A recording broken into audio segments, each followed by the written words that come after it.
শিক্ষার্থী বন্ধুরা, আজ আমরা নবম দশম শ্রেণীর নবম অধ্যায় ত্রিকোণমিতি নিয়ে আলোচনা করব।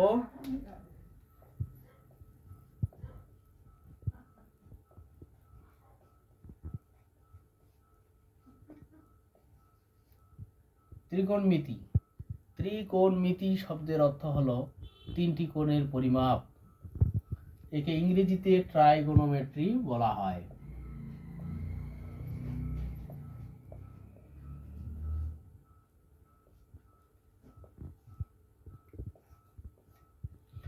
তো ত্রিকোণমিতি যেহেতু তিনটি কোণ নিয়ে আলোচনা করা হয়, সেহেতু আমরা ত্রিকোণমিতি বলতে আমরা ত্রিভুজকেই কল্পনা করব। তো কোন ত্রিভুজকে কল্পনা করব? সমকোণী ত্রিভুজকে কল্পনা করব।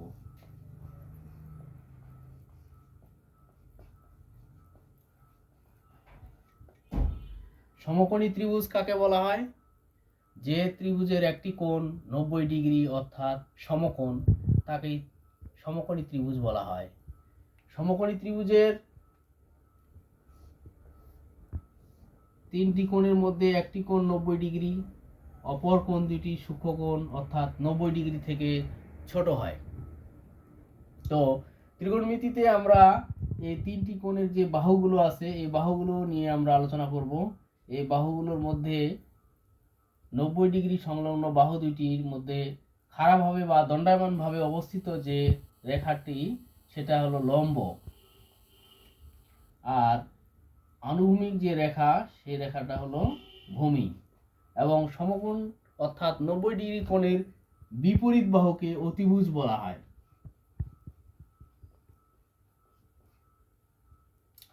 তো আমরা ত্রিকোণমিতিতে আমরা যেহেতু এই তিনটি বাহু এবং তিনটি কোণ নিয়ে আলোচনা করব, এই তিনটি বাহুর অর্থাৎ বাহুগুলোর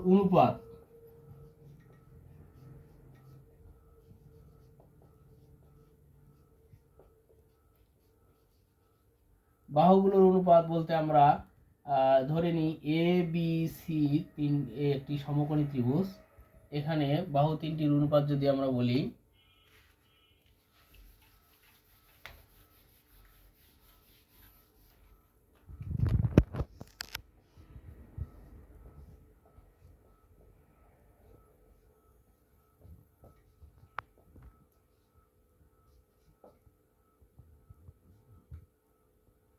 এসি অনুপাত এবি, বিসি অনুপাত এবি এবং এসি অনুপাত বিসি। এক্ষেত্রে আমরা কি বুঝতে পারি যে এসি অনুপাত এবি লম্ব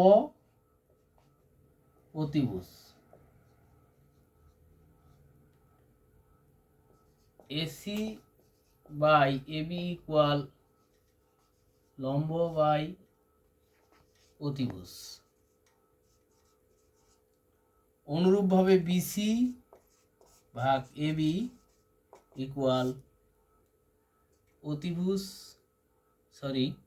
ভূমি বাই অতিভুজ। এবং আরেকটি যদি ধরি যে এসি ভাগ বিসি অর্থাৎ লম্ব বাই ভূমি। এই বাহুগুলোর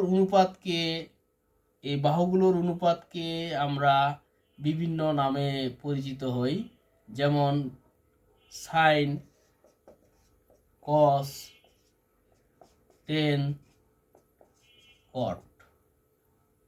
দেখুন,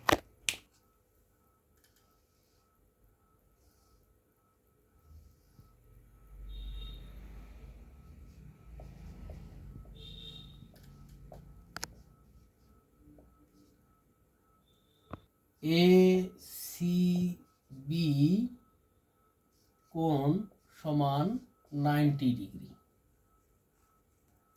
জানি।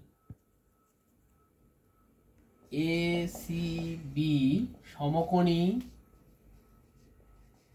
ত্রিভুজে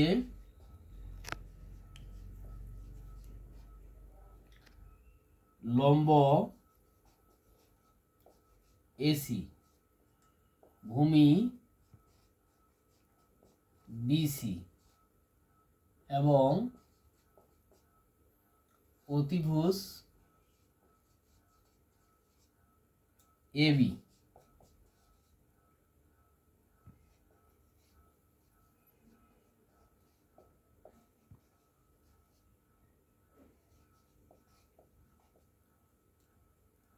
তো বাহুগুলোর অনুপাত অর্থাৎ লম্ব বাহু ভাগ অতিভুজ বাহু এবং ভূমি বাহু ভাগ অতিভুজ বাহু, লম্ব ভাগ ভূমি, এই বাহুগুলোর অনুপাতকে আমরা সাইন, কস, টেন, কট, সেক, কসেক ইত্যাদি এই 6টি ত্রিকোণমিতিক কোণ অনুপাতের নামে আমরা পরিচয় করে দিই।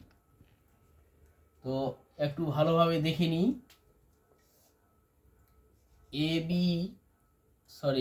এসি লম্ব ভাগ অতিভুজ এবি ইকুয়াল সাইন থিটা। এরপরে আসি ভূমি বিসি ভাগ অতিভুজ এবি ইকুয়াল কস থিটা এবং এসি লম্ব ভাগ ভূমি বিসি ইকুয়াল টেন থিটা। তাহলে আমরা এভাবে পড়তে পারি যে সাইন থিটা সমান লম্ব ভাগ অতিভুজ, কস থিটা সমান ভূমি ভাগ অতিভুজ এবং টেন থিটা সমান লম্ব ভাগ ভূমি। আচ্ছা, এখানে আমরা সাইন কস, সাইনের সাথে যেমন থিটা একটি চিহ্ন ব্যবহার করেছি, এই থিটাটা আসলে হলো কোণ নির্দেশক চিহ্ন। থিটা হলো কোণ নির্দেশক চিহ্ন। লিখিনি থিটা, এটার নাম হলো থিটা, গ্রিক শব্দ। থিটা হলো কোণ নির্দেশক চিহ্ন আর সাইন হলো ত্রিভুজের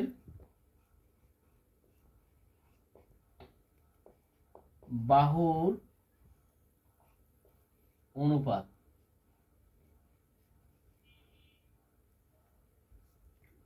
তো আমরা আজকে এই ক্লাসের এখানেই শেষ করছি।